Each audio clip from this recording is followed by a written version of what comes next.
한국교육행정학회 오늘 미래학교 연구위원회 분과 세션에 참여해 주셔서 감사의 말씀을 드립니다. 네. 지금 시작된 것 같으네요. 네. 네. 한국교육행정학회 연차 학술 대회에 참석해 주셔서 감사의 말씀을 드립니다. 이번 세션은 미래학교 연구위원회 특별 세션이 되겠습니다. 오늘 현장 교사분들께서 미래 교육에 대해서 여러 가지 인제 연구하신 결과를 발표하는 세션이 되겠습니다. 오늘 5 팀의 발표를 듣고자 하는데요. 첫 번째 발표는 어 김소정, 유준상, 이재욱, 하윤주 선생님께서 연구하신 맛있게 배우는 머신러닝이 되겠고요. 두 번째 주제는 이고은 선생님이 연구하신 AI 색채 알고리즘으로 만나는 나만의 아트 팔레트 내용이 되겠습니다. 저희는 잠시만요. 동영상 잠깐 멈춰 주실래요? 네. 제가 소개한 다음에 틀어 주시면 좋겠고요. 세 번째 발표는 김태림 선생님 연구하신 AI와 공공 데이터로 우리 고장의 중심지 발견하기입니다. 네 번째 주제는 설신혜 선생님이 연구하신 플라스틱 팬데믹에 대처하는 AI의 자세입니다. 마지막으로 다섯 번째 발표는 원지영, 진서영, 윤선경 선생님께서 연구하신 AI와 만난 수학 미래교실 엿보기입니다. 이 다섯 팀의 발표를 모두 듣고 나서 1 시간 정도 되는데요. 모두 듣고 나서 저희가 발표자들께 질의응답하는 시간을 갖고자 합니다. 그래서 보시면서 궁금하신 부분이 있으시면 질문을 남겨 주시면 제가 종합해서 종합토론 때 운영하도록 하겠습니다. 네, 그러면 먼저 발표를 듣도록 하겠습니다. 동영상으로 준비된 5 팀의 발표 어 시작해 주십시오.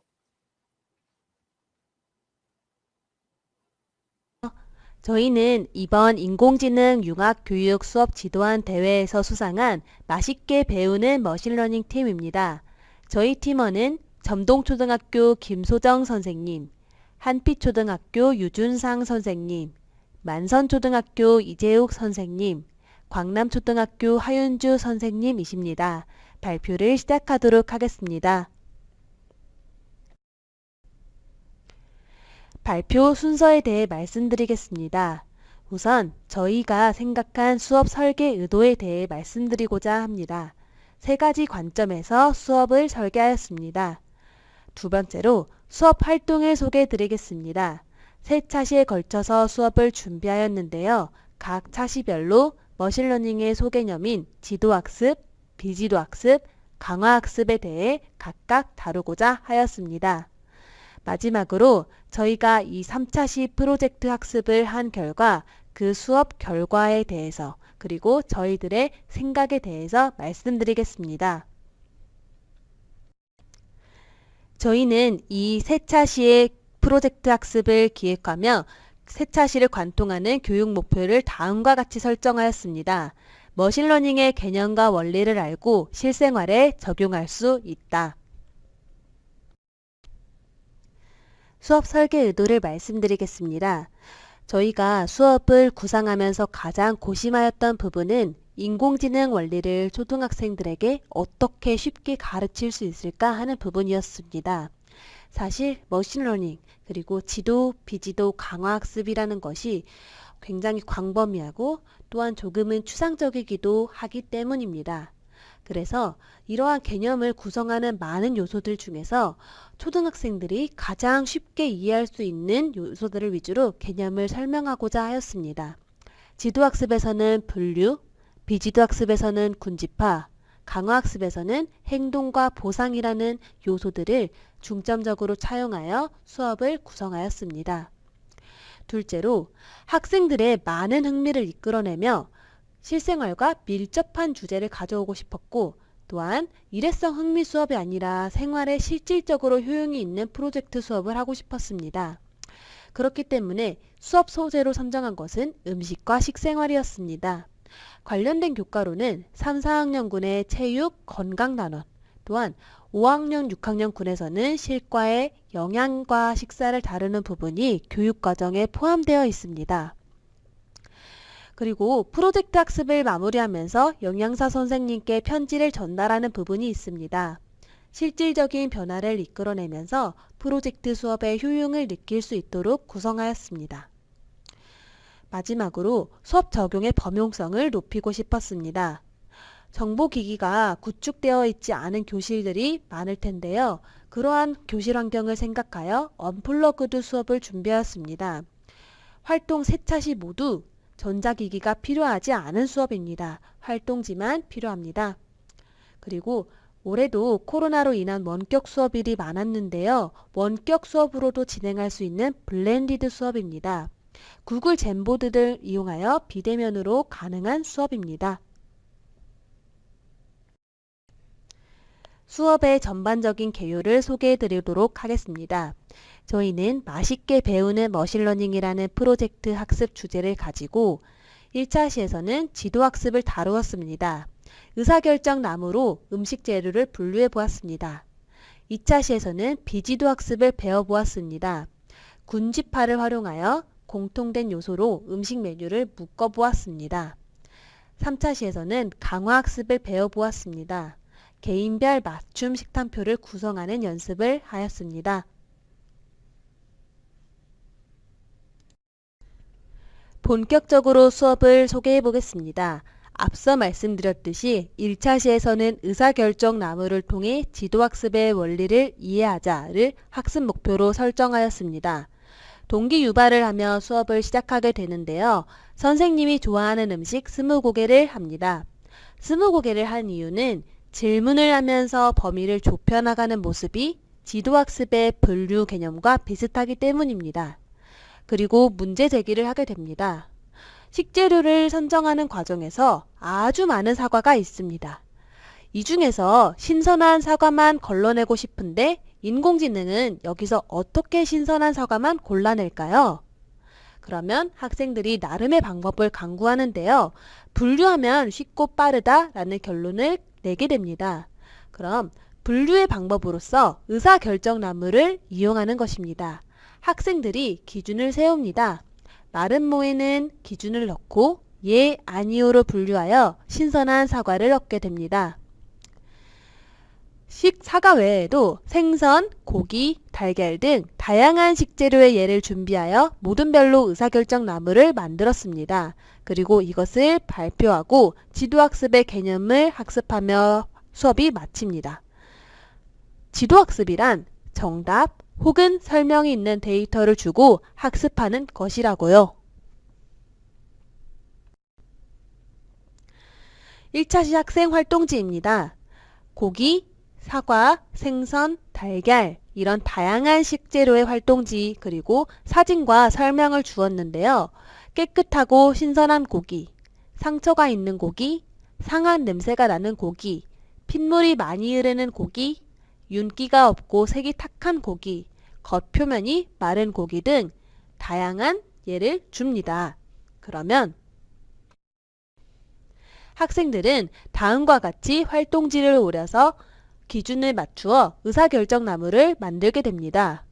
여기서 한 가지 흥미로웠던 점은 같은 고기를 가지고 의사결정나무를 만들었어도 의사결정나무에 단계가 적은 학생들이 있고 또 여러 단계를 더 거친 학생들도 있었다는 것입니다. 다음은 2차 시입니다. 2차 시에서는 나만의 뷔페 만들기를 통해 비지도 학습의 원리를 이해하자라는 학습 목표를 설정하였습니다. 그림의 우측 최상단을 보시면 강아지 사진이 있습니다. 이를 통해 동기 유발을 진행하는데요. 사진 제목이 주인님, 그 녀석은 가짜예요 입니다. 강아지 그림과 나무판 모양의 강아지가 굉장히 모양은 일치합니다. 하지만 사람은 딱 봐도 왼쪽은 강아지, 우측은 나무라는 것을 알 수 있습니다. 그러나 인공지능은 이를 구분하지 못합니다. 그렇다고 해서 우리가 강아지를 분류할 때 나무판인가 이런 기준까지 줄 수는 없는 것이죠. 지도학습의 한계를 다음과 같이 제시하면서 비지도학습의 필요성을 깨달으며 수업을 시작하게 됩니다. 앞서서 지도학습은 데이터의 설명 혹은 정답이 있다라고 하였습니다. 그런데 데이터의 설명 혹은 정답을 일일이 주는 것이 무척 번거롭고 인공지능도 스스로 할 수 있다, 이런 필요성을 가지고 접근하는데요. 군집화라는 개념입니다. 군집화를 통해서 AI는 스스로 학습할 수 있다. 이것은 지도학습의 분류와 비슷한 듯 다릅니다. 기준을 제시하는 것이 지도학습이었다면 기준을 맞추는 것은 비지도학습이다 라고 설명을 하며 수업을 진행하였습니다. 그래서 다양한 음식으로 군집화를 진행하게 됩니다. 선생님이 제일 좋아하는 음식, 스파게티, 짜장면, 짬뽕, 냉면, 자, 이런 음식들의 이름은 모르더라도 어떤 공통적인 특징이 있습니다. 바로 면류라는 것인데요. 이렇게 아이들이 기준을 맞추는 활동을 통해서 군집화의 개념을 자연스럽게 체득할 수 있었습니다. 그래서 다음 활동으로는 친구가 군집화를 해보면 그것의 공통점을 찾고 기준을 맞추어 봐라 라는 활동을 진행하였습니다. 이를 더 확장시켜서 나만의 땡땡 뷔페를 만들어 보았습니다. 비지도 학습을 생활에 적용해 보았습니다.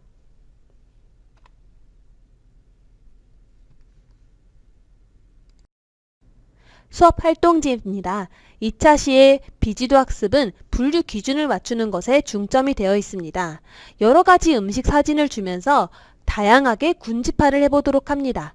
사람마다 모두 음식의 기준은 다를 것입니다. 어떤 사람은 빨간 음식, 혹은 어떤 사람은 튀긴 음식, 어떤 사람은 한식, 이렇게 분류할 것입니다. 아이들은 그 기준을 맞추어 보는 것입니다. 또한 이 수업은 비대면으로도 얼마든지 가능한 수업인데요. 저희는 구글 젠보드를 활용하여서도 비대면으로 진행하였습니다. 물론 그냥 오프라인으로도 진행할 수 있습니다. 활동지를 오려서 붙이면 멋있는 뷔페 완성작이 완성됩니다.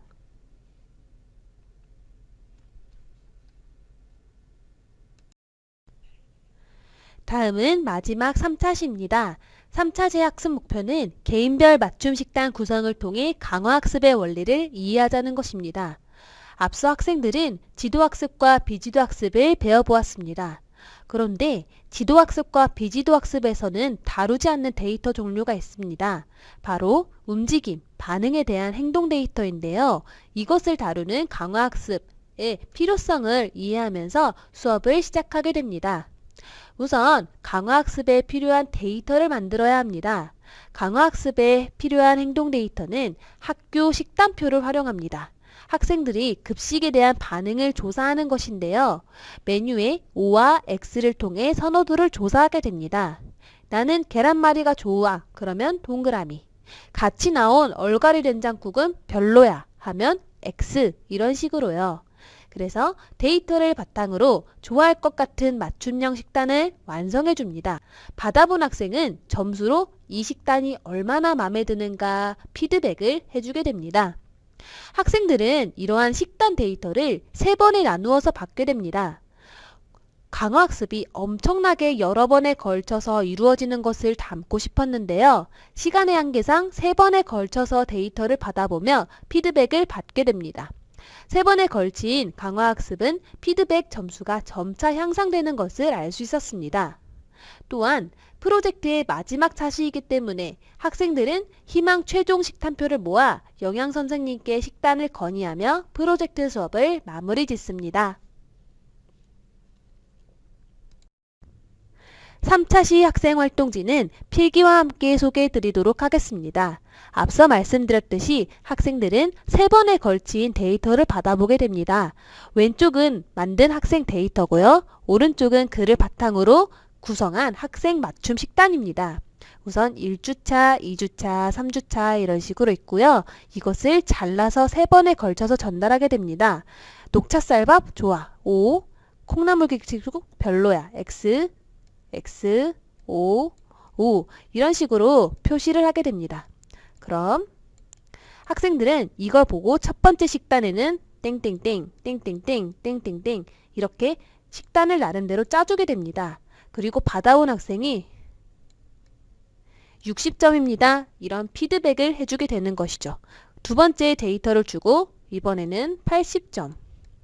세 번째 식단을 받아봤더니 90점. 이런 식으로 강화학습의 점수가 계속 올라가는 것을 확인할 수 있었습니다. 그리고 최종적으로는 가장 점수가 높았던 식단을 여기 써서 영양사 선생님께 전달하고는 합니다.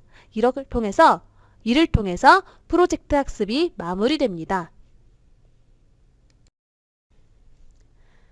3차 시 학생활동 사진은 다음과 같습니다. 학생들이 각각 데이터를 작성하고 또 교환하고 그리고 최종적으로 식단을 완성하는 모습을 확인할 수 있습니다.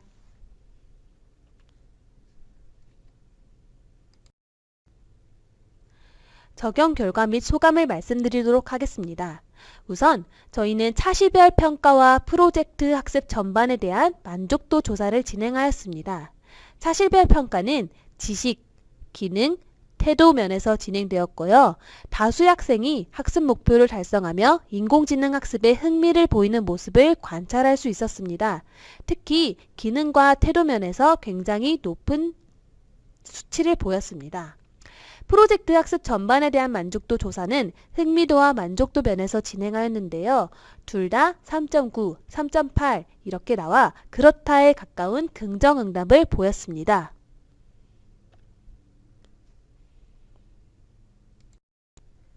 저희의 제언을 말씀드리겠습니다.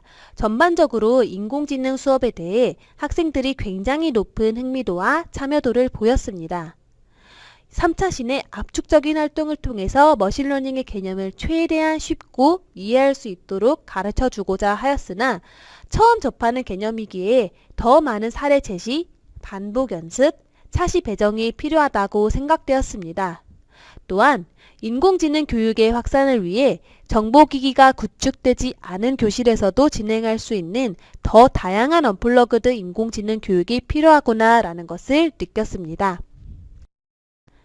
저희의 발표는 여기서 마치겠습니다. 발표를 들어주셔서 감사합니다.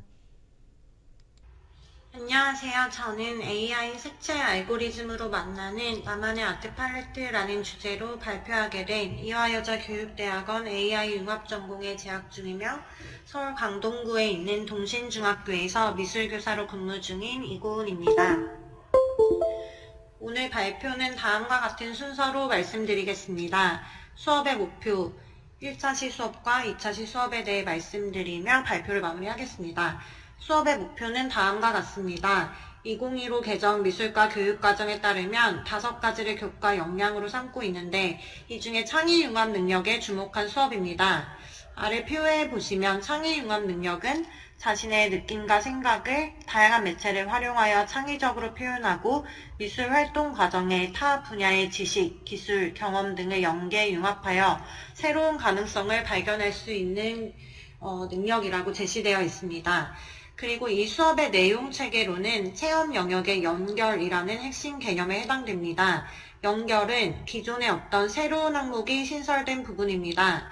그래서 이 수업을 통해서 학생들이 미술이 인공지능 분야와도 연계되어 있고 이것은 나와는 관계없는 혹은 미술과는 관계없는 이야기가 아니라 나의 삶의 문제 해결에 활용된다는 것을 인식하고 자신의 삶에서 인공지능과 융합된 예술을 향유할 수 있으면 좋겠다는 마음으로 수업을 구성하게 되었습니다.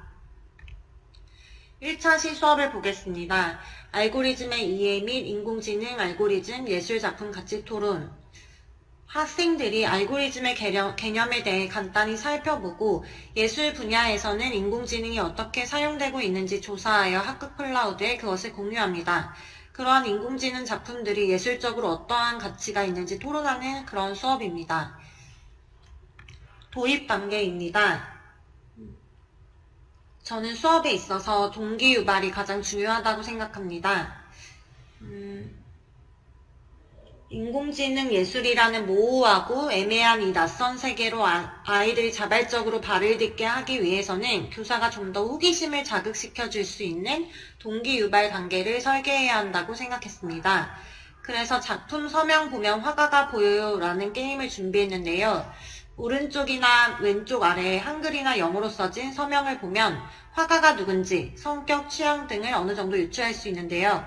학생들이 이 서명으로 화가가 누구다, 어떠한 성격이 있을 것 같다, 이러한 이야기들을 게임을 통해서 의견을 얘기하고 이 4명의 화가와 함께 다음 작품을 끼워 넣습니다. 파리에서 예술과 인공지능을 연구하는 오비어스 그룹에서 발표한 에드먼드 데 벨라미라는 미술 작품입니다. 이 작품의 경우 보통 작가가 서명하는 란에 작가의 서명 대신 해당 알고리즘이 기재되어 있는 것으로 유명한 작품입니다. 이 게임을 통해서 교사가 인공지능이라는 단어를 언급하지 않아도 학생 스스로 인공지능도 예술작품의 작가가 될 수 있다는 것을 깨달을 수 있도록 동기 유발로 이 게임을 준비했습니다. 다음은 전개 단계입니다. 첫 번째 활동으로는 학생들은 알고리즘이 무엇인지 탐색해 봅니다. 이 수업은 중학교 1학년 대상으로 했던 수업입니다. 저희 학교 같은 경우는 1학년 1학기에 정보 시간에 알고리즘에 대해 이미 배웠습니다. 그래서 정보 교과서의 알고리즘 개념에 대해 간단히 복습하고 나서 AI 알고리즘 중에서 겐 알고리즘에 대해 살펴봅니다. 번역을 하면 생성적 적대 신경망이라는 뜻으로 생성자가 모방하는 이미지를 만들어내면 이것이 정확한지를 구분자가 판별하고 이를 반복하면서 정확도가 높은 모방을 하게 되는 원리입니다. 겐 알고리즘이 만들어낸 미술 작품도 함께 감상합니다. 이 작품은 2개의 초상화를 스크린에 보여주고 있는데요. 왼쪽에는 남자, 오른쪽에는 여자의 초상화를 스크린으로 보여줍니다. 그리고 스크린 아래에는 17세기에서부터 19세기까지 유럽 미술 작품들을 학습한 이미지를 만들어내고 있는 컴퓨터가 들어있음을 학생들에게 소개합니다. 그리고 이 작품에 대한 작업 과정과 의미에 대해 더욱 궁금한 학생들을 위해서 심화 영상을 학급 클라우드에 게시합니다. 교사가 제시한 작품 이외에도 인공지능이 만든 많은 예술 작품들을 학생들이 스스로 검색해보고 반 친구들에게 클라우드를 통해 공유할 수 있는 시간을 갖도록 합니다. 이것은 실제 수업에서 학생들이 친구들에게 함께 서로 공유했던 그런 화면입니다. 전개 단계 2번째 활동입니다. 인공지능 예술작품 예술적 가치 토론하기 활동인데요. 먼저 뉴스 영상을 통해서 앞서 동기유발 게임에 제시되었던 인공지능 알고리즘 서명 작품이 세계 최대 경매 회사인 크리스티 경매에서 실제로 5억 원에 낙찰되었던 소식을 뉴스를 통해 접합니다. 영상 시청 후 작품의 예술적 가치에 대해 토의해봅니다. 학생들이 좀 더 구체적으로 토의할 수 있도록 교사가 다음과 같은 주제들을 던져줍니다. 인공지능이 그린 그림 예술인가 기술인가? 컴퓨터가 그린 그림이 독창적인 작품인가? 예술 활동은 인간의 전유물인가? 예술가가 된 인공지능, 인간에 맞설 경쟁자의 탄생일까? 아니면 새 장르의 출현일까? 이러한 질문을 던져줬을 때 실제로 수업에서 많은 학생들이 인공지능 작품 또한 예술적 가치가 있다고 답변했습니다. 가장 인상 깊었던 한 인문학도 학생의 답변은 다음과 같습니다. 예술은 객관적이지 않다. 인공지능도 마찬가지다. 그러나 예술은 작가의 창조와 관람자의 관조로 인해 형성된다. 감정 없이 객관적으로 행동하는 인공지능을 다루는 것은 결국 사람이다. 그렇기에 인간과 인간이 서로의 생각을 공유하고 공감하는 것은 가치가 있다. 이것이 예술이다. 이러한 답변도 들을 수 있어서 너무 놀라웠던 차 씨였습니다. 그리고 1차 시 수업의 마지막 정리 단계입니다. 교사는 좀 전에 함께 보았던 뉴스의 실제 상황을 학생들에게 시나리오로 제시합니다. 동기유발 게임에서 접했던 이제는 조금 익숙한 이 알고리즘 서명 예술 작품과 같은 날 동시에 나왔던 피카소의 초상화 작품이 비슷한 금액에 낙찰되었던 실제 소식을 시나리오를 통해 제시하고 학생 너희들에게 5억 원이 있다면 나는 어느 작품에 손을 들 것인가? 왜 그 작품을 선택했는가? 하는 자신의 입장을 정하고 함께 토론하도록 합니다.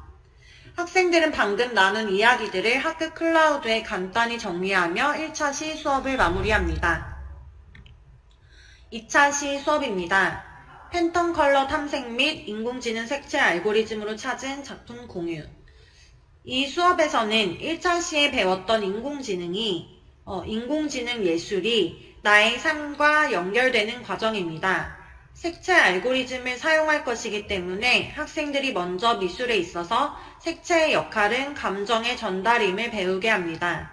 그리고 나의 감정을 담은 색채를 선택한 뒤 구글의 프로그램을 사용하여 내가 고른 색채가 반영된 작품을 인공지능 알고리즘이 찾아주는 실험을 통해 경험해 보도록 합니다. 2차 시 동기 유발 단계입니다. 팬턴이 제시한 2021 올해의 컬러 영상을 함께 감상합니다.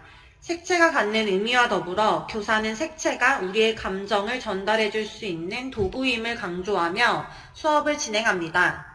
팬턴이 제시한 두 색채는 코로나19로 힘들었던 전 세계인에게 희망과 긍정적 메시지를 담고 있음에 대해 각각의 색채가 주는 의미에 대해 함께 학습합니다. 전개 단계입니다. 첫 번째 활동은 나에게 영감을 주는 팬텀 컬러 5가지 탐색 활동입니다. 나의 감정을 전달하는 색채의 5가지를 고르도록 합니다. 이때 대부분의 중학교 1학년 학생들은 빨주노초 파남보 7가지의 원색 이외의 것을 생각하는 것이 어렵기 때문에 실물 컬러칩을 제공합니다. 정말 많은 색채들이 우리 주변에 있음을 알려줍니다. 학생의 선택의 폭을 넓혀주도록 합니다. 아래 오른쪽 사진은 학생들이 색채를 선택한 후 학급 클라우드에 공유했던 모습입니다. 인공지능 색채 알고리즘으로 작품 찾아보기 두 번째 활동입니다. 드디어 학생들의 감정과 인공지능이 연결되는 활동입니다. 교사는 구글에서 제공한 이 프로그램에 대해 설명도 하고 관련 영상도 보여줍니다. 위 5개의 팔레트 칸에 나의 감정을 표현하는 5가지 컬러를 입력합니다. 색채를 입력하면 그 정보값으로 이루어진 예술 작품들이 아래에 추천이 됩니다.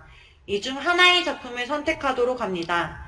실제 학생들이 접속했을 때 보여지는 화면을 보여드리겠습니다. 이렇게 과정을 거치다 보면 색채를 입력하고 위쪽에 보시면 여러 가지 색채를 입력한 칸이 보이실 거고요. 그 아래의 화면에는 그 색채 알고리즘으로 추천된 작품들이 나오는 것을 보실 수 있습니다.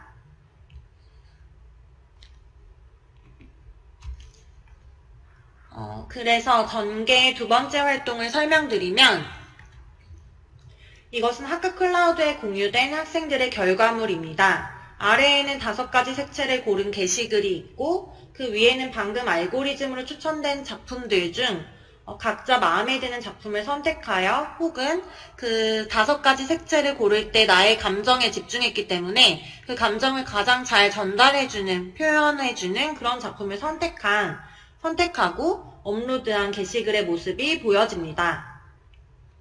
정리 단계입니다. 학급 클라우드의 감상평 작성하기. 알고리즘으로 작품을 찾는 것으로 끝낸다면 미술 수업이 될 수 없다고 생각합니다. 융합 수업이지만 교과의 정체성을 잃지 않도록 미술 작품을 감상하는 감상법 또한 교사가 알려줍니다. 이에 맞게 학급 클라우드에 게시하도록 합니다. 결과물 화면입니다.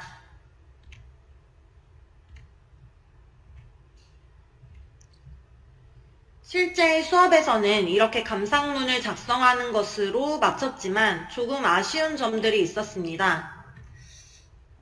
작품의 객관적 정보, 순수 감상평, 작가의 의도 등으로 감상문을 작성하는 것도 중요하지만 이 수업의 원래 목표였던 색채가 나에게 주는 감정에 대해 좀 더 강조하고 인공지능과 감정이 연결되는 지점이 너무나 흥미로운 부분인데 이에 대해 더 많은 이야기들을 나누면 좋겠다는 생각이 들었습니다. 인공지능 색채 알고리즘이 추천한 작품에서도 처음에 내가 느꼈던 그 색채에서 느꼈던 감정이 여전히 전달되는지에 대한 이야기를 나누면 더욱 수업의 목표에 부합했을 것 같습니다. 그리고 인공지능이 나의 의사결정에 도움을 줄 수 있을지에 대해서도 함께 이야기해보는 활동을 추가하면 더 좋을 것 같다는 생각을 했습니다. 이렇게 인공지능과 나의 삶을 연결시키며 수업을 마무리하고자 합니다. 발표 들어주셔서 감사합니다. 안녕하세요. 저는 서울 한산초등학교에 근무하고 있고 서울교육대학교 AI 융합교육 전공에 재학 중인 김태림입니다. 제가 오늘 발표할 주제는 AI와 공공데이터로 사회교과에서의 우리 고장의 중심지 개념을 발견하는 것입니다. 네, 목차를 소개드리겠습니다. 첫 번째는 개요, 두 번째는 데이터 탐색 및 시각적 분석을 통해 우리 고장의 중심지를 발견하는 것이고요. 세 번째는 인공지능 군집 모델을 이용해서 우리 고장의 중심지를 발견하는 것입니다. 네 번째로는 참고 문헌입니다. 네, 첫 번째 개요입니다. 네, 첫 번째로는 데이터 기반 사고라는 용어에 대해서 설명드리고자 합니다. 데이터 기반 사고는 영어로는 데이터 드라이븐 싱킹이라고 하는데요. 현재 국내에서는 이 데이터 기반 사고에 대해서 정의 내린 사례를 제가 찾지 못했습니다. 그래서 해외에서 연구한 내용을 찾아보았는데요. 이 데이터 기반 사고를 이렇게 정의하고 있었습니다. 데이터 드라이븐 싱킹은 가리키는데요. 어떤 thought process, 그러니까 사고 과정을 나타냅니다. 이 사고 과정은 어떤 문제를 다루고 addressing a problem, 그리고 situation, 어떤 상황과 문제를 다루고, 그리고 proposing solutions, 어떤 해결 방법을 제안하는데요. 이런 문제와 해결 방법들은 that can be efficiently formulated and backed by data입니다. 데이터의 근거에서 효과적으로 구조화되고 또 뒷받침될 수 있는 문제와 해결 방법을 제안하는 사고 과정인 것이죠. 이런 데이터 기반 사고에서 더 발전해 나가면 데이터 기반 문제 해결이 되는데요. 이 데이터 기반 문제 해결은 즉 데이터 관점에서 문제를 재해석하고 이렇게 수치할 수 있도록 재해석하고 이와 관련된 데이터를 수집하여 시각화한 차트를 다각도로 분석하고 문제 해결에 필요한 인사이트를 도출하는 과정이라고 볼 수 있겠습니다. 그래서 데이터 기반 문제 해결은 데이터를 기반으로 문제를 바라보고 해결하는 그 과정 자체를 뜻하는 것이죠. 이런 데이터 기반 사고와 문제 해결을 잘 볼 수 있는 사례가 있어서 소개해 드리려고 합니다. 뉴스젤리라는 사이트에서 탐색적 데이터 시각화를 통한 문제 해결 접근법이라고 해서 제주도의 대중교통 사례를 분석한 사례가 있었습니다. 제주도는 지하철이 없기 때문에 대중교통에서 버스가 대표적인데요. 이 버스를 핵심 키워드로 해서 이렇게 소셜 데이터를 워드 클라우드화해서 나타내 보았습니다. 그랬더니 제주도에서 버스와 관련된 연관 검색 키워드가 이렇게 정류장이 제일 많이 나왔고요. 그 밑으로는 버스 기사가 크게 차지하고 있다는 것을 볼 수 있습니다.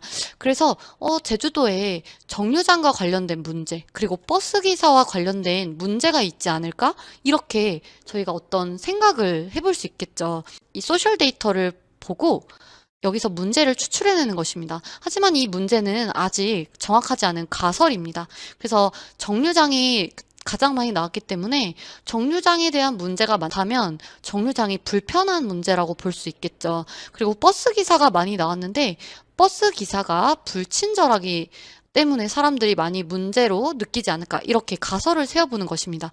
그리고 세 번째는 아무래도 대중교통이기 때문에 교통사고가 잦다는 좀 일반적인 문제도 가설로 설정해 보았습니다. 이렇게 가설을 설정해 놓고 나면은 이 문제들은 아직 데이터적으로 접근이 불가능한 굉장히 추상적인 형태입니다.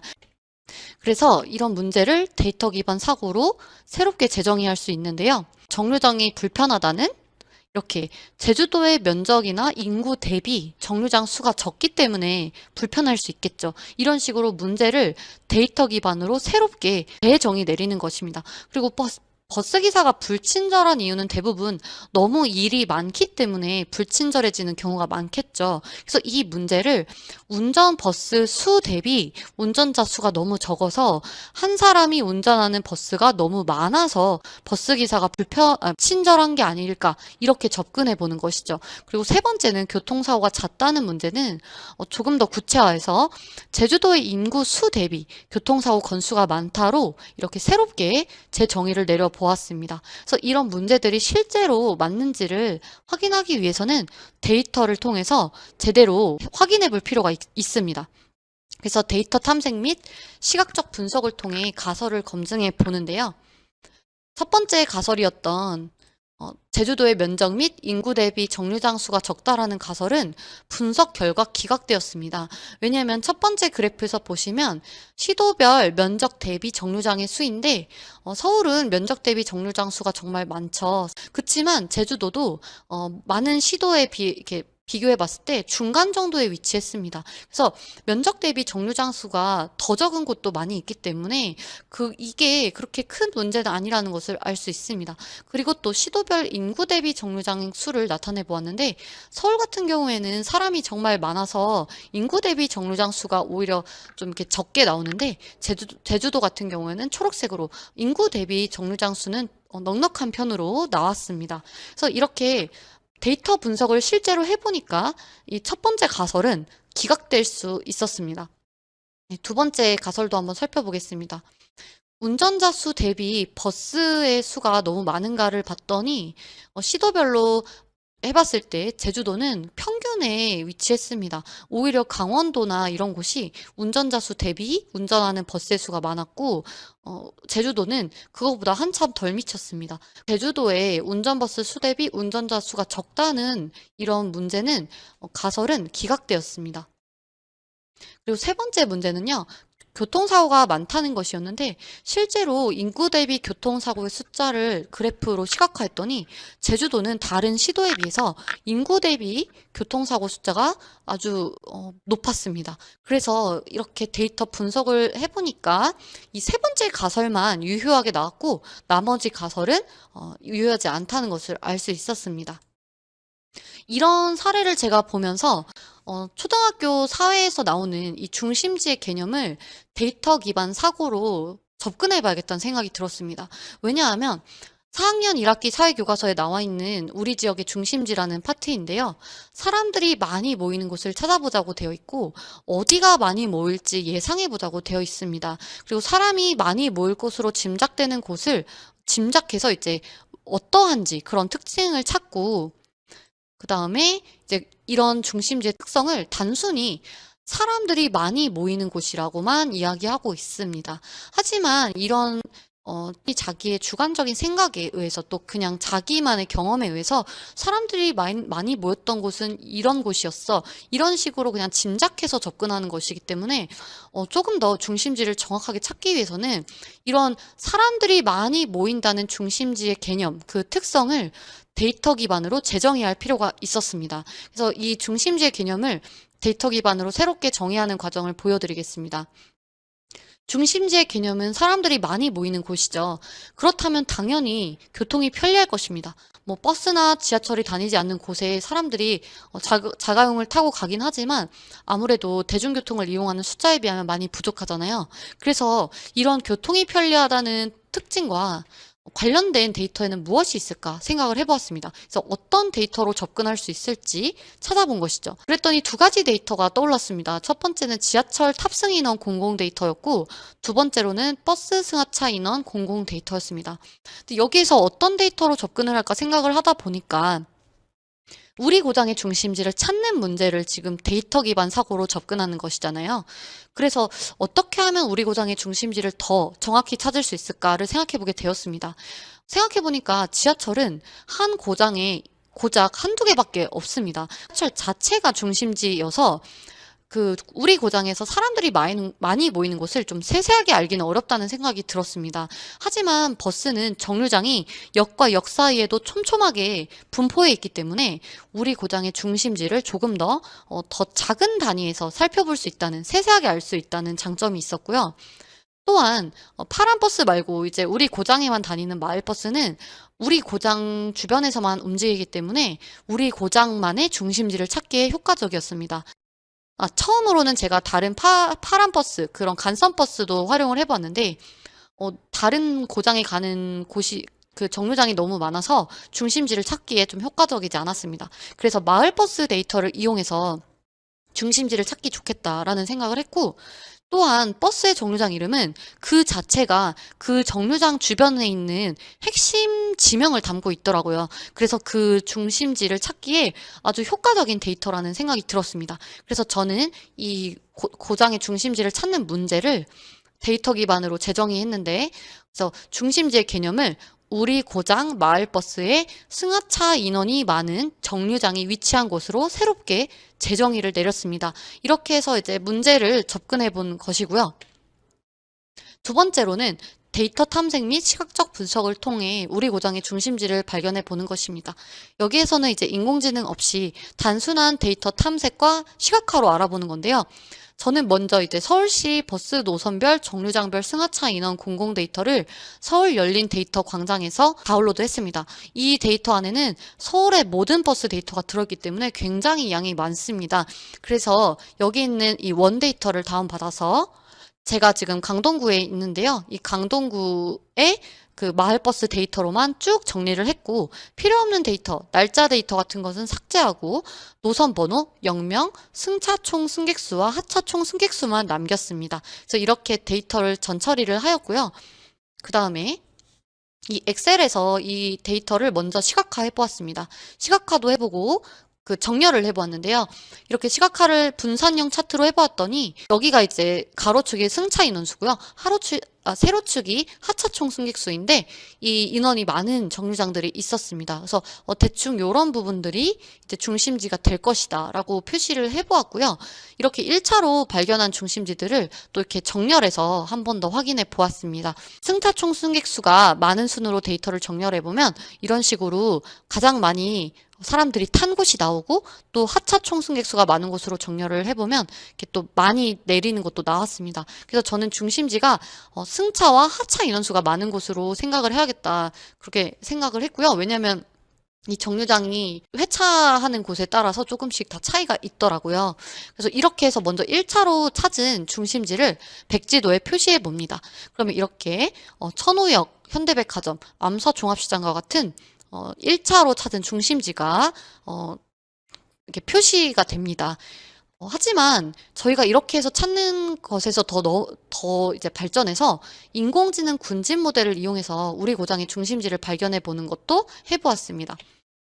자, 먼저 인공지능 군집 모델에 대해서 설명을 드리면, 얘는 이제 임의로 이 데이터가 있을 때 임의로 이렇게 점에 이제 중심지가 될 어떤 점들을 찍습니다.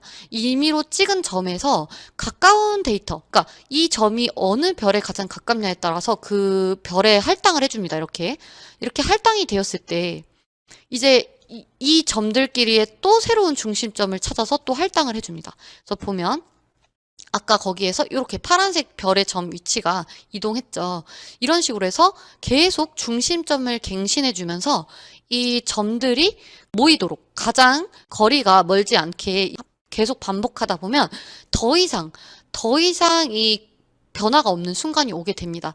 그래서 저는 이 마을버스 승하차 데이터를 인공지능을 이용해 군집화를 하면, 저희가 이제 어떤 기준을 세워서 뭐 몇백 명 이상이 중심지다 이렇게 말하기는 어렵잖아요. 그 기준을 객관적으로 세우기가 어렵기 때문에 이 인공지능이 스스로 군집을 하면은 그 중심지에 해당하는 마을버스의 역명만 찾을 수 있다는 점에 착안을 했습니다.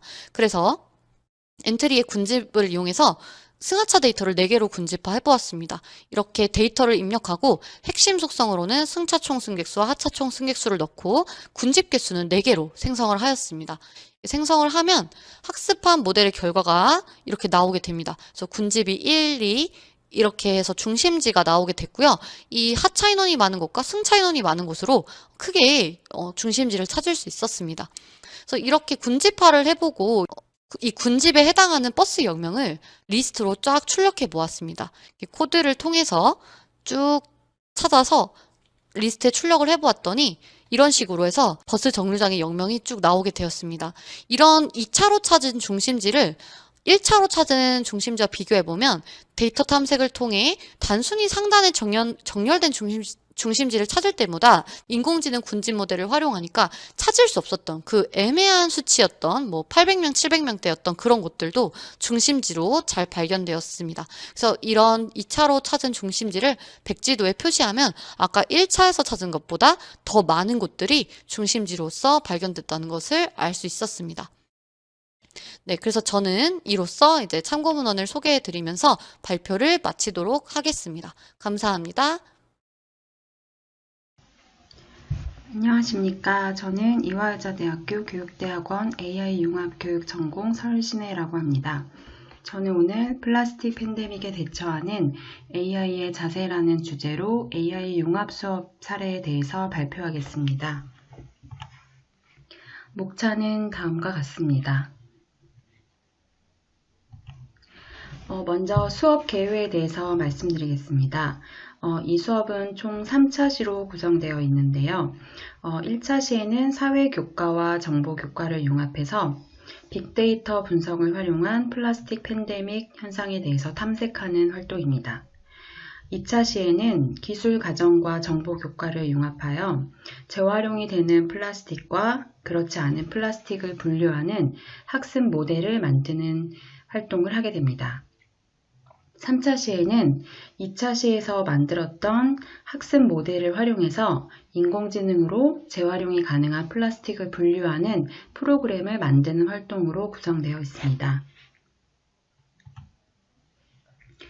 이 수업의 학습 목표는 코로나19로 인한 플라스틱 폐기물의 증가 문제를 빅데이터 분석을 통해 탐색해보고 인공지능을 활용해서 플라스틱의 올바른 분리 및 재활용을 돕는 프로그램을 만드는 것입니다. 각 연계된 교과의 성취 기준은 다음과 같습니다. 먼저 1차 시 수업입니다. 1차 시 수업의 주제는 빅데이터 분석을 활용한 플라스틱 팬데믹 탐색 활동입니다. 이 수업에서는 빅데이터 분석 활용 도구를 사용해서 코로나19가 플라스틱 폐기물에 어떤 영향을 주었는지를 분석하고 이를 시각화하여 나타내는 것입니다. 그래서 온라인에서 학생들이 쉽게 접근할 수 있는 빅카인즈나 썸트렌드, 네이버 데이터랩과 같은 빅데이터 분석 도구를 사용하게 됩니다. 먼저 도입 단계에서는 뉴스 동영상을 통해서 플라스틱 폐기물이 왜 증가했는지를 생각해 보는 것입니다. 그리고 나서 빅데이터 분석을 활용한 문제 탐색을 하게 되는데요. 지금 그림에 제시된 것처럼 빅데이터 분석 도구에서 키워드를 입력을 하면 이 키워드가 온라인상에서 얼마나 언급되었는지 그 변화량을 이렇게 시각화해서 볼 수가 있습니다. 그래서 학생들이 각자 주제와 관련된 키워드를 설정을 한 다음에 뉴스 기사의 양이 어떻게 변했는지 탐색을 해보고 또는 이 주제와 관련된 연관어들은 어떤 것들이 있는지 이런 빅데이터 분석 도구를 활용해서 탐색을 해볼 수가 있습니다. 그래서 그 결과를 시각화해서 나타내보고 해석을 할 수 있는데요. 지금 보시는 예시는 학생들이 수업 시간에 탐색한 예시를 가져온 것입니다. 이 학생의 경우에는 플라스틱 재활용이라는 검색어를 사용해서 뉴스 기사량이 2020년 하반기부터 2021년 상반기까지 어떻게 변했는지를 그래프로 나타낸 것인데 보시다시피 플라스틱 재활용에 대한 뉴스 기사량이 꾸준히 증가했다는 것을 알 수가 있었습니다. 두 번째 예시는 배달 음식과 플라스틱이라는 두 개의 제시어를 가지고 언급량의 변화를 분석한 그래프입니다. 그래서 배달 음식과 플라스틱이라는 키워드를 가지고 언급량을 비교 분석해 봤을 때 그래프가 완전히 일치하진 않지만 비슷한 경향을 보이고 있다는 것을 알 수가 있었고 이것으로 인해서 우리가 배달 음식을 많이 먹게 되면서 플라스틱의 사용량도 함께 늘어나고 있다는 것을 유추해 볼 수가 있습니다. 세 번째 예시는 워드 클라우드로 플라스틱 팬데믹에 관련된 연관어들을 나타내 본 것인데요. 보시다시피 코로나19가 가장 크게 표현되어 있는 것을 볼 수가 있습니다. 그래서 학생들이 작업한 이러한 결과들을 바탕으로 플라스틱 팬데믹이라는 표현이 최근에 왜 출현하게 됐는지, 그리고 이 문제를 해결하기 위한 방법이 무엇이 있는지, 또 인공지능을 활용해서 해결할 수 있는 방법은 무엇인지 등을 마무리 활동으로 이야기해보는 수업입니다. 이렇게 1차 시를 마치고 나서 2차 시에는 이제 인공지능을 활용해서 어떻게 이런 플라스틱 문제를 해결할 수 있을지를 생각해보고 재활용이 되는 것과 재활용이 되지 않는 플라스틱을 사람들이 잘 구분하지 못하기 때문에 이를 잘 구분해주는 인공지능 모델을 만들어보는 활동을 하게 됩니다. 그래서 기술 과정 시간에 학생들이 배웠던 내용을 바탕으로 재활용이 가능한 플라스틱은 어떤 것들이 있는지, 또 재활용이 불가능한 플라스틱은 어떤 것들이 있는지를 학생들이 구분해서 분류를 해보도록 합니다. 그런 다음에 실생활에서 많이 우리가 사용하는 플라스틱 용기를 예시로 해서 이미지 데이터를 수집하도록 합니다. 그래서 플라스틱의 이미지 데이터를 수집한 다음 이 중에서 재활용이 가능한 것과 재활용이 불가능한 두 개의 클래스로 구분해서 나누도록 합니다. 그리고 정보 시간에 학생들이 사용하고 있는 엔트리 프로그램을 이용해서 인공지능 모델 학습 기능을 사용하고 이미지 분류 모델을 만들도록 합니다. 지금 화면에 보시면 재활용이 가능한 플라스틱 클래스에는 학생들이 수집한 재활용이 가능한 플라스틱 이미지를 데이터를 입력해주고, 재활용이 불가능한 플라스틱의 이미지도 입력을 해준 다음 모델 학습하기를 클릭해서 학습을 완료한 후에 이렇게 결과를 테스트해보는 사진입니다. 그래서 일회용 라면 용기 사진을 테스트했을 때 재활용이 불가능하다고 이렇게 모델이 판단을 해주고 있습니다. 마무리 단계에서는 이제 테스트 데이터를 사용해서 학습이 잘 되었는지를 테스트하고, 또 재활용이 가능한 것과 아닌 것을 잘 분류하는지, 만약 잘 분류하지 못한다면 데이터의 양과 질을 향상시켜서 모델의 성능을 향상시키는 활동으로 마무리하게 됩니다.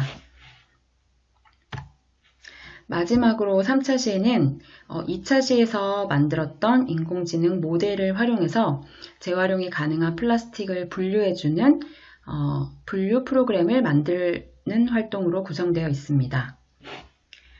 이 수업을 할 때는 학생들이 스스로 스토리텔링을 해서 플라스틱 폐기물로 인한 증가로 인한 이 문제를 해결할 수 있는 방법이 포함되도록 그렇게 프로그램을 설계하도록 지도하게 됩니다. 그래서 플라스틱 팬데믹 문제를 해결하기 위한 방법을 한번 생각해보고, 인공지능으로 이 문제를 해결하기 위한 방법으로 우리는 재활용이 가능한 플라스틱과 그렇지 않은 플라스틱을 자동으로 분류해주는 인공지능을 만들어보자 라는 이야기로 수업을 도입 부분을 진행하게 됩니다. 이제 전개 단계에서는 학생들이 각자 스토리텔링을 구상하고 각자 프로그램에 알맞는 화면을 설계하고 오브젝트나 변수를 추가하게 되고요. 이제 지금 보시는 화면은 학생들이 만든 프로그램 예시인데요. 지금 보시면 재활용이 가능한 플라스틱과 아닌 것을 분류해주는 로봇이 등장을 하게 됩니다. 그래서 학생이 이렇게 페트병 사진을 입력했을 때 이것은 재활용이 가능한 플라스틱이다 라고 판단을 해주고 있고, 이렇게 일회용 숟가락의 이미지를 데이터로 입력을 했을 때는 이거는 재활용이 불가능한 플라스틱이기 때문에 이런 플라스틱은 다음부터 사용하지 않도록 해줘 라는 식으로 프로그램이 진행되고 있습니다. 마무리 단계에서는 이제 친구들과 프로그램을 공유해보고, 다른 친구들이 만든 프로그램을 보면서 내가 미처 생각하지 못했던 문제 해결 방법에 대해서 함께 나누어 보는 시간을 갖고 마무리하게 됩니다.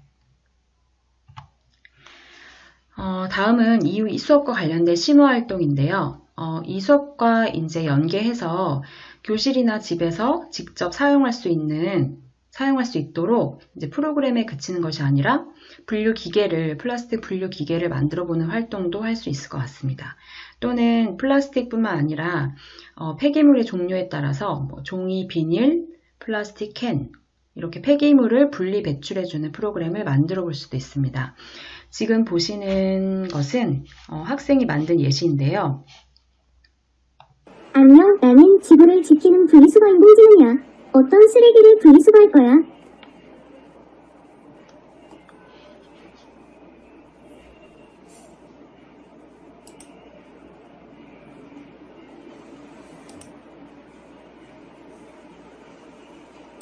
이건 캔이야.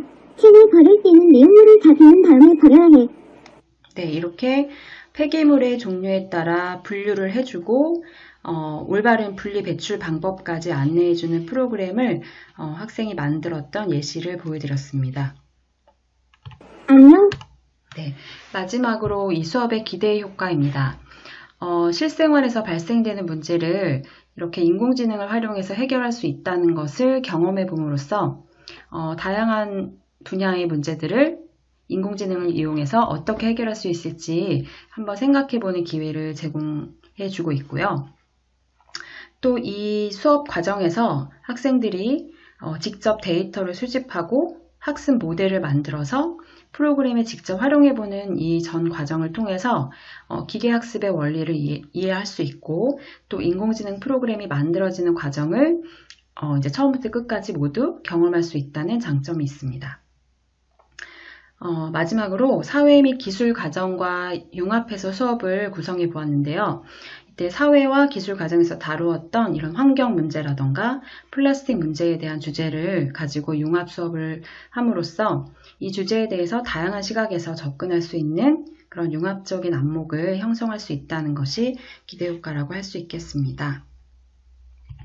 네, 참고 문헌으로는 기술과정 교과서와 사회 교과서를 사용하였습니다. 이상으로 발표를 마치겠습니다. 안녕하세요. 저희는 이화여자대학교 교육대학원 AI 융합교육 전공 원지영, 진서영, 그리고 윤선경입니다.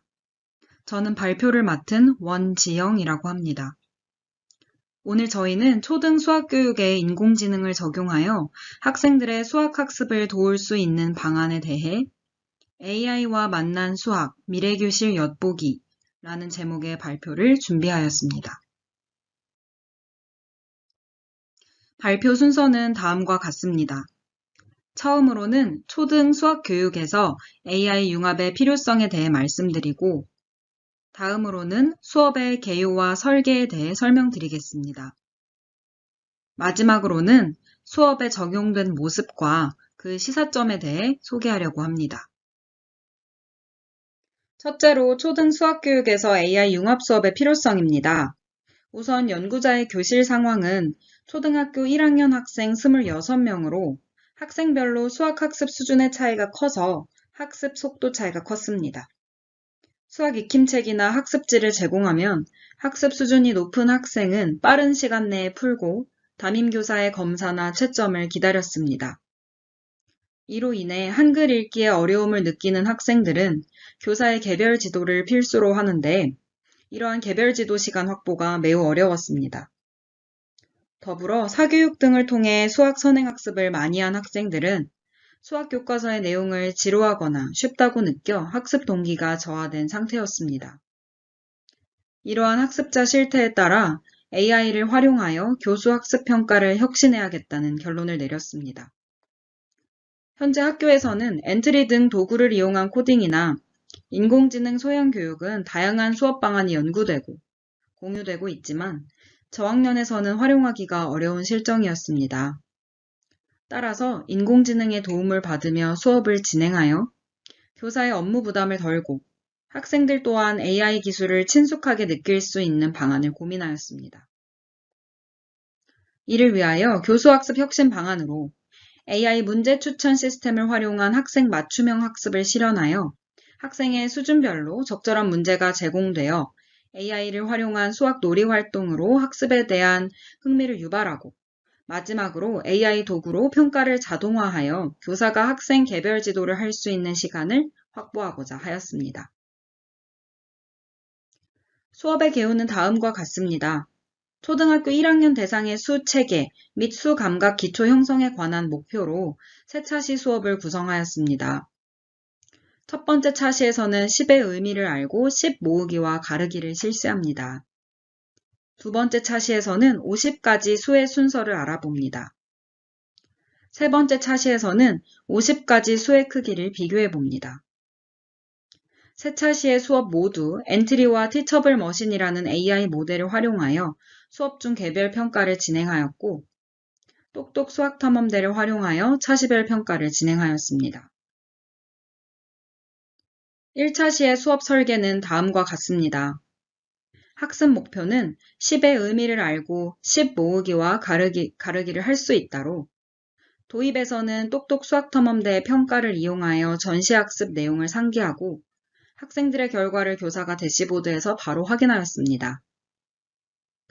전개에서는 디지털 학습 교구를 활용하여 10칸 상자를 채우며 10에 대한 개념을 학습합니다. 그 다음으로는 구체물을 활용하여 구체적 조작 활동으로 10가지의 수를 세어보며 수 개념을 익힙니다. 그리고 나서 엔트리 인공지능 기능을 이용하여 10의 보수 말하기 놀이를 진행합니다. 이 인공지능 엔트리 모델은 뒤에서 자세히 안내드리겠습니다. 마지막으로 정리 단계에서는 똑똑 수학탐험대를 이용하여 차시학습 평가를 실시합니다. 이 평가 결과는 즉각적으로 교사가 보는 학생 대시보드에 정리되어 성취 기준에 도달하지 못한 학생들을 파악하여 즉각적인 개별 지도가 가능합니다.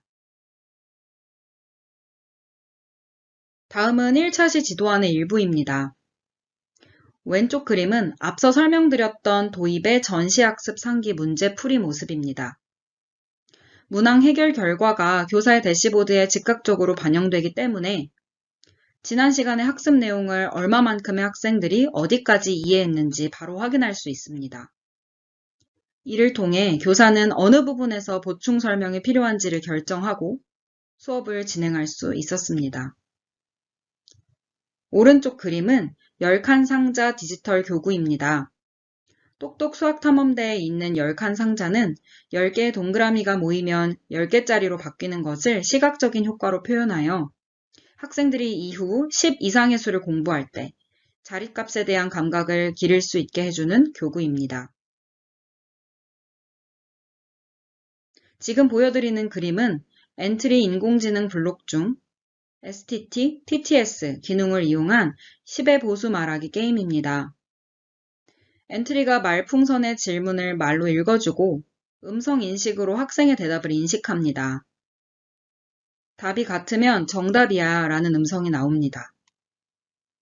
이러한 엔트리 모델은 공유하여 웹사이트에서 클릭 한 번으로 활용할 수 있으며 간단한 코딩으로 되어 있기 때문에 교사가 직접 수정하여 활용할 수도 있습니다. 이런 활동을 통해서 학생들은 자신의 말을 인식하는 엔트리 모델을 통해 적절한 크기의 목소리로 바르게 발표할 수 있도록 발표 태도가 개선되었습니다. 또 학생들이 모두 흥미를 가지고 참여하였습니다. 2차 시의 수업 설계는 다음과 같습니다. 50가지의 수의 순서를 알 수 있다라는 학습 목표를 위해 도입에서는 똑똑 수학탐험대로 전시학습을 상기하고 1부터 50까지 수의 순서를 숫자판 디지털 학습 교구를 활용하여 함께 학습합니다. 다음으로는 엔트리를 활용하여 1 큰 수, 1 작은 수 놀이를 하며 수의 순서에 대한 개념을 익힙니다. 그리고 숫자 카드 배열하기 학습지를 해결하고 학생별로 AI 도구인 티처블 머신을 활용하여 채점을 합니다. 정리 단계에서는 똑똑 수학탐험대를 활용하여 차시학습 평가를 실시합니다. 평가 결과는 즉각적으로 교사의 대시보드에 보여지며 학생들의 차시별 학습 성취 수준을 확인하고 보충 학습 지도에 대한 계획을 세울 수 있게 도와줍니다. 2차시 지도안의 모습입니다. 왼쪽 사진은 엔트리를 활용한 1 큰 수, 작은 수 게임입니다. 1부터 50까지의 숫자와 1 작은 수와 1 큰 수라는 글자가 자동으로 나오는 게임 모델을 제작하였습니다. 교사가 하나하나 여러 장의 PPT나 게임을 제작하지 않아도 자동으로 문제를 생성해 주어서 수업 준비에 소요되는 시간을 줄여줍니다. 오른쪽의 사진은 숫자판 디지털 교구입니다. 빈칸을 원하는 곳에 넣을 수 있고 색깔을 넣을 수도 있고 다시 하기도 가능합니다. 클릭으로 바로 답을 확인할 수 있어서 일회성 사용으로 끝나게 되는 종이로 된 숫자판의 한계를 극복하였습니다. 2차시에서 사용된 티처블 머신을 활용한 자동 채점 모델입니다. 티처블 머신은 사진 데이터를 입력하여 모델 학습을 실시하고 바로 활용할 수 있는 웹 앱입니다. 여기에 수카드 배열 학습지의 정답과 오답 사진을 이용하여 모델을 학습시켰습니다. 이렇게 학습된 모델을 활용하여 학생들이 자신의 학습지를 가져가 답안을 확인하고 결과에 따라 다음 단계의 학습지로 넘어갈 수 있도록 하였습니다. 이를 통해 학생들은 자신의 속도에 맞춰 학습지를 해결할 수 있었으며 교사는 채점 시간을 절약하여 그 시간 동안 개별 도움이 필요한 학생들을 집중해서 지도했습니다. 3차시 수업 설계는 다음과 같습니다. 50가지의 수의 크기를 비교할 수 있다는 학습 목표에 도달하기 위해 도입에서는 똑똑 수학탐험대의 평가를 이용하여 복습 및 상기를 하고 디지털 교구인 수 모형과 수 막대를 활용하여 수의 크기를 비교하며 크기 개념을 익혔습니다. 다음으로는 인공지능 모델로 숫자 가면 놀이를 활용해서 수의 크기의 개념을 게임으로 익혔습니다. 마지막으로 똑똑 수학탐험대의 차시학습 평가를 실시하고 교사는 학생들의 성취 기준을 대시보드에서 바로 확인하였습니다. 3차시 지도안의 일부입니다. 왼쪽 그림은 디지털 교구인 수 모형입니다. 1개짜리 수 블록 10개가 모이면 10개짜리 수 블록 1개로 바뀌는 모습이 시각적인 효과로 바로 보이면서 학생들이 구체적 조작물에서 한 단계 나아가서 수의 자릿수 개념을 익힐 수 있도록 도와줍니다. 이를 통해 학생들은 10막대가 하나 더 있는 41이 39보다 더 큰 수임을 쉽게 이해할 수 있습니다. 오른쪽의 그림은 숫자 가면 놀이를 이용한 수의 크기 놀이 장면입니다. 엔트리에 안면인식 인공지능 블록을 활용하여 제작하였습니다. 2명의 학생이 카메라에 얼굴을 비추면 학생의 얼굴에 1부터 50까지의 각각 다른 숫자가 가면처럼 따라옵니다. 그리고 배경에는 작습니다와 큽니다가 무작위로 뜨게 됩니다. 학생들은 서는 위치를 달리하며 문장을 완성시킵니다. 숫자 가면 엔트리 모델을 조금 더 자세히 살펴보겠습니다. 코딩은 다음과 같이 하였으며 모양 부분에 배경을 넣어 문제가 무작위로 출력되게 만들었습니다. 엔트리 모델은 주소만으로 간단히 접속하여 어디에서도 활용할 수 있습니다. 무작위로 문항이 계속해서 나오기 때문에 교사의 수업 준비 시간이 절약된다는 장점이 있습니다. 지금까지 살펴본 3차시 수업 설계에서 적용된 인공지능 기술과 이에 따른 학생들의 변화를 말씀드리겠습니다. 저희는 이 부분을 미래교실 엿보기라는 제목으로 지어보았습니다. 우선 첫째로 음성인식 수학게임을 통하여 학생들이 인공지능이 인식할 수 있게 또박또박 발음하며 게임에 참여하게 되었습니다. 이를 통해 학생들의 발표 태도가 개선되었고 음성을 인식하는 엔트리 모델을 활용했기 때문에 수학 수업에 재미를 느끼고 조금 더 적극적으로 참여하는 모습을 볼 수 있었습니다. 또 학생별로 개별의 문제가 나오기 때문에 자신의 속도에 맞춰서, 수준에 맞춰서 진행할 수 있는 장점이 있었습니다.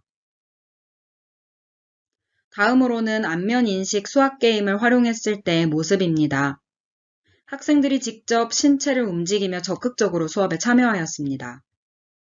평소 선행학습으로 내용에 대한 흥미가 없던 학생들 또한 자신의 얼굴에 숫자 가면이 따라다니기 때문에 재미와 흥미를 느끼며 너도 나도 참여하려고 하며 놀이에 즐겁게 참여하는 모습을 보였습니다.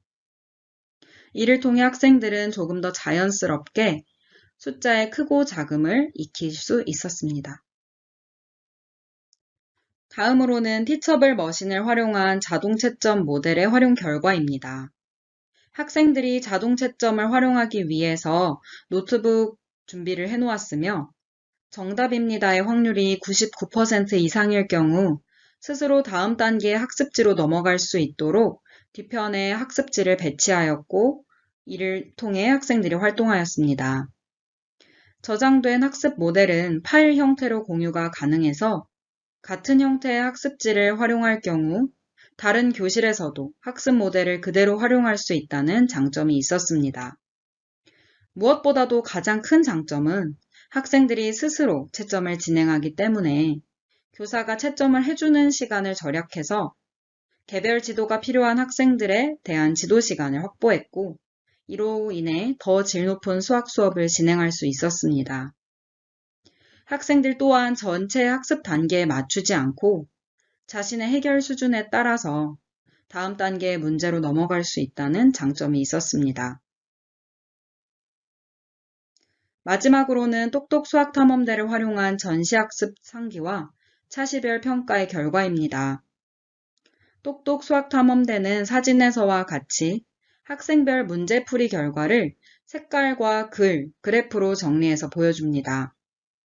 학생들이 문제를 풀어 제출하는 순간 다음 그림과 같이 교사의 대시보드에 보여지며 이를 통해 교사는 학생들의 전체적인 이해 수준을 파악할 수 있기 때문에 수업의 난이도나 수준 혹은 복습의 내용을 수업에 바로 반영할 수 있다는 장점이 있었습니다. 또 똑똑 수학탐험대 인공지능 추천 문제 기능을 활용하면 학생별로 수준별 이해도에 따른 문제가 제시되었는데 이는 먼저 활동이 끝난 학생들이 자투리 시간에 활용하기에 참 좋았습니다.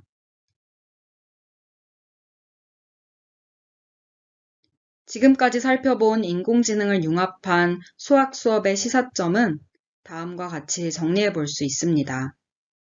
우선 첫째로 티처블 머신을 활용한 자동 채점 모델은 손글씨로 할 때보다 숫자 카드를 활용해서 정형화시켰을 때 인식이 더 잘 되어서 정확도가 높았습니다.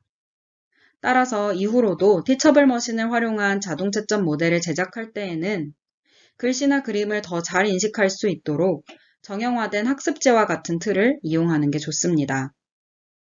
두 번째로 똑똑 수학탐험대의 활용도는 매우 높았습니다. 특히 평가와 학생 결과를 모아보는 대시보드, 그리고 인공지능 추천 문제가 학습에 크게 도움이 되었습니다. 다만 1, 2학년 저학년 학생들을 대상으로 한 프로그램인 만큼 화면에 너무 많은 버튼이 있는 UI를 개선해야 한다고 느꼈습니다.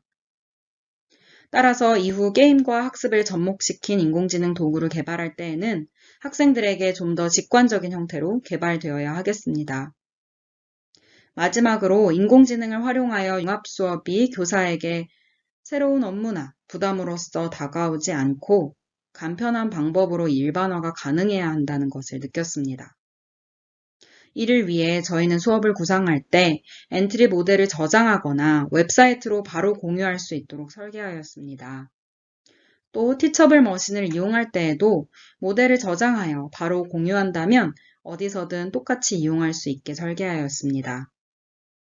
이처럼 인공지능을 활용한 수업이 교사가 미리 준비해야 할 부분이 지나치게 많거나 구비해야 할 기계가 너무 많을 경우 일선 학교에 널리 적용되기가 매우 어려울 것입니다. 이런 부분을 고려하여 일반화가 쉬운 인공지능 융합 수업을 구상해야 합니다. 마지막은 참고 문헌입니다. 지금까지 저희의 발표를 들어주셔서 감사합니다.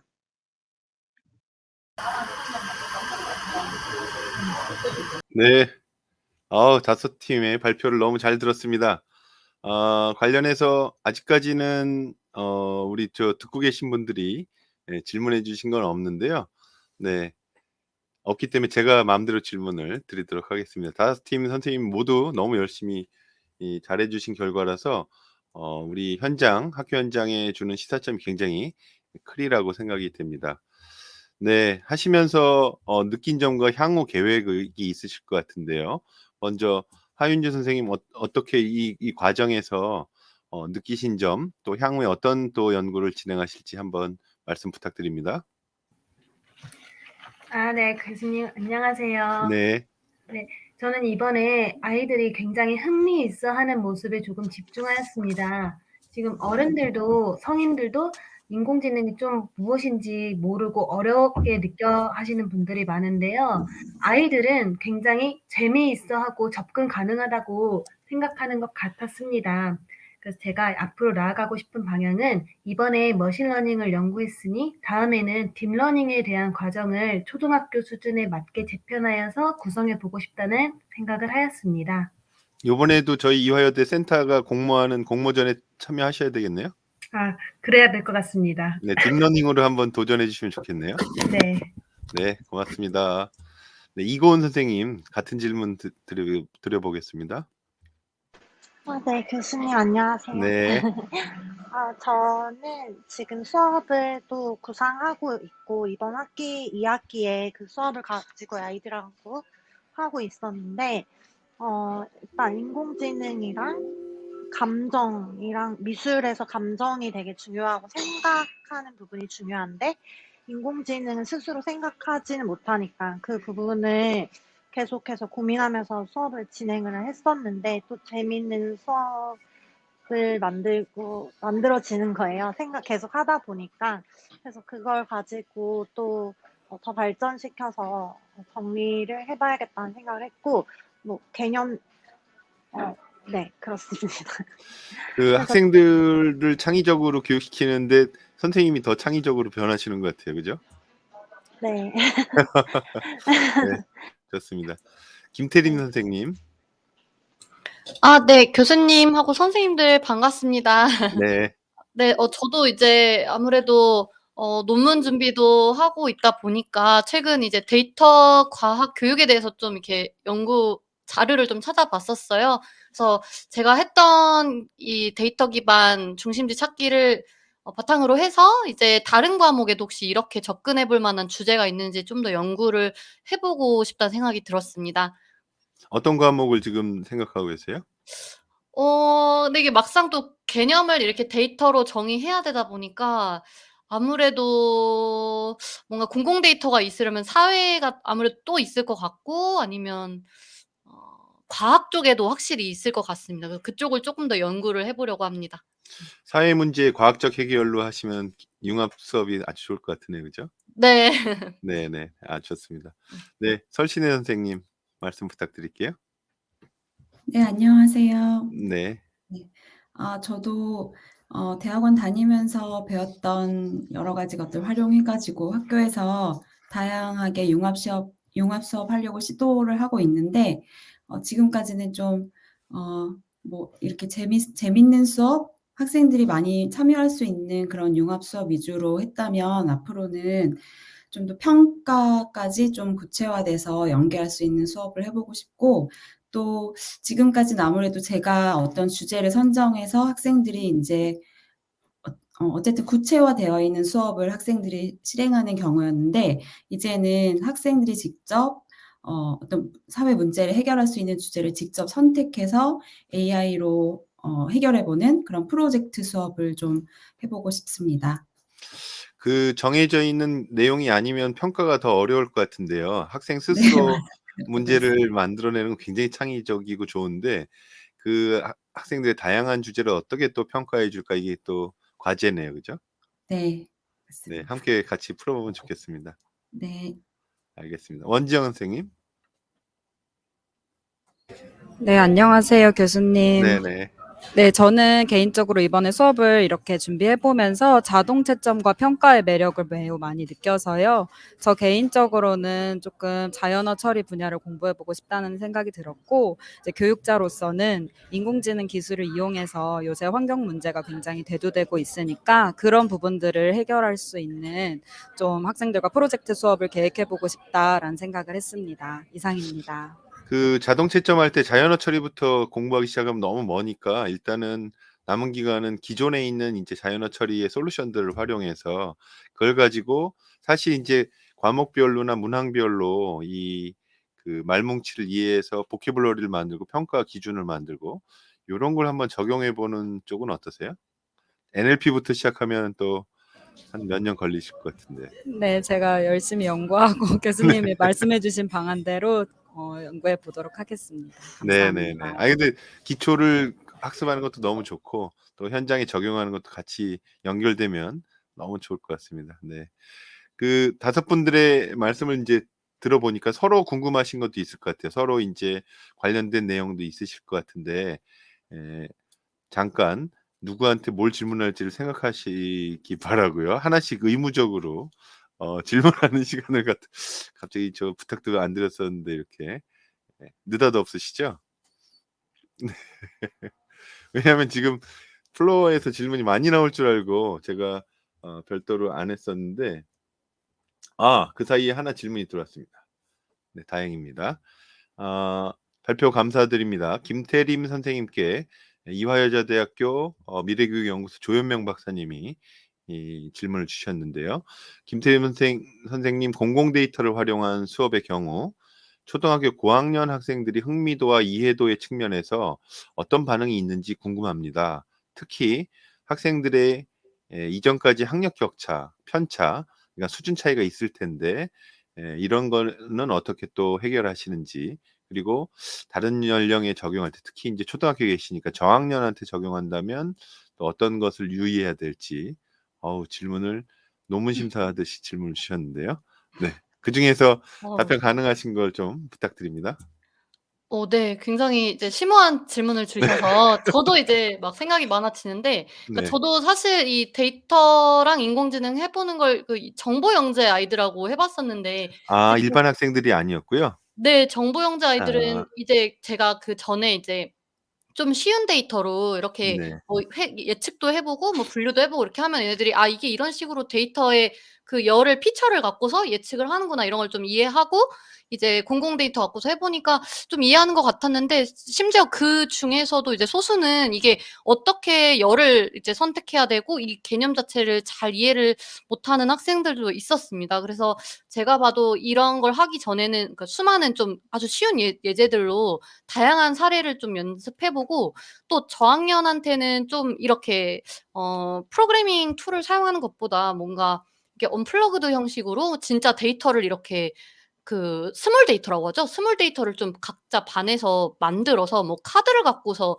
분류를 해 본다든가 뭐 이렇게 축을 만들어서 이렇게 배치해 보고 이런 좀 시각화나 이런 도구들로 가야 되지 않나 이런 생각이 들었거든요.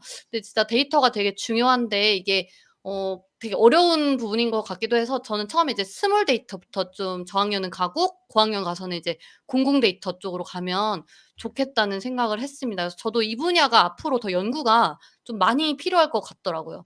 네 지금까지 네. 그냥 네네. 네 그 소프트웨어 교육만 이제 하면 막 간단한 프로그래밍만 많이 해 보잖아요. 근데 이런 게 아니고 데이터를 이용한 그런 프로그래밍 교육도 좀 필요하겠다 이런 생각이 들었습니다. 네. 네. 그냥 도구나 툴로서 그 앱을 활용하는 이런 걸 뛰어넘어서 데이터 과학을 좀 이해하는 이런 쪽으로 접근하는데 쉽진 않죠. 특히 공공 데이터 그 경진대회는 사실 이제 초등학생까지 열려 있지만 교육부가 하는 대회도 보면은 중고등학생 또 성인까지 참여를 대학생들도 참여를 하는 걸 보면 이게 관심 있고 역량이 뛰어난 학생과 그렇지 않은 학생들 간의 어떤 격차 우리가 디지털 디바이드 얘기하는데 이런 데이터의 처리 능력에 있어서도 이런 격차가 또 많이 생길 것 같아서 어떻게 그걸 줄여 나갈지 또 우리 선생님들하고 각 대학에서 같이 고민을 해야 될 부분이 아닌가 싶습니다.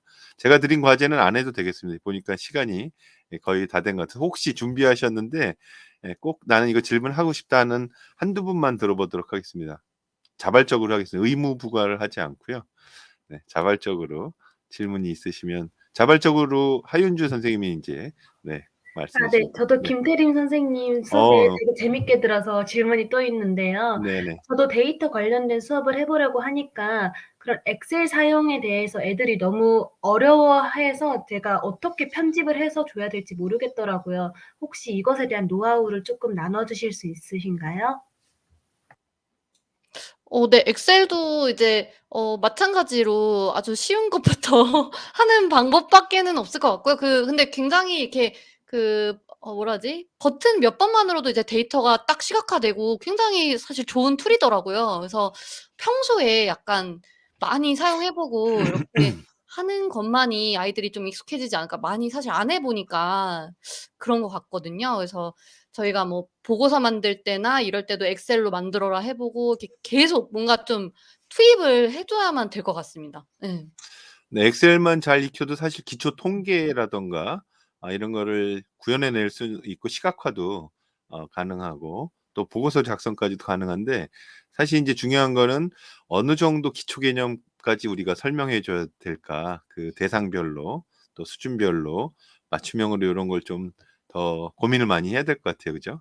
네, 학년마다 너무 차이가 있고 같은 반에도 격차가 있는 것 같습니다. 네. 그래도 한 분 더 그러면 준비하셨을 텐데 질문 마지막 한 분 듣고 김태림 선생님께는 이제 그만 질문하시고요. 오늘 애정을 너무 많이 받으셔서 네, 다른 분께 혹시 질문하실 게 있으신 분 질문 부탁드립니다. 네, 설신혜 선생님이 하실 것 같은데.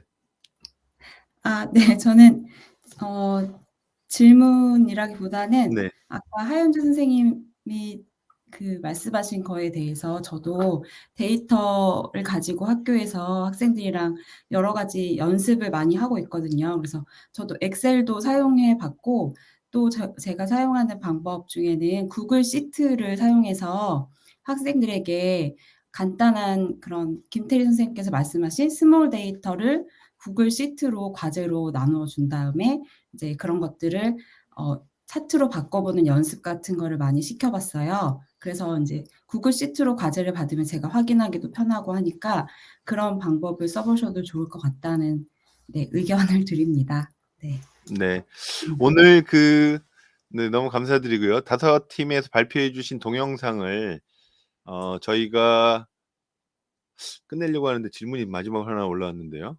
원지영 선생님 자동 채점 학생 스스로 할 수 있다는 부분이 너무 궁금하다고 질문이 올라왔는데 학생 스스로 자동 채점하고 스스로 피드백을 받을 수 있는 게 굉장히 이상적인 과정인 것 같아요. 형성 평가의 기능도 있고요. 그 부분을 30 초만 좀 답변 부탁드립니다. 아쉽지만 굉장히 간단한 기법으로 이용이 되었기 때문에 티처블 머신을 이용해서 이제 이미지 학습을 이용해 가지고 숫자의 배치를 잘 했는지를 확인한 수준이었어요.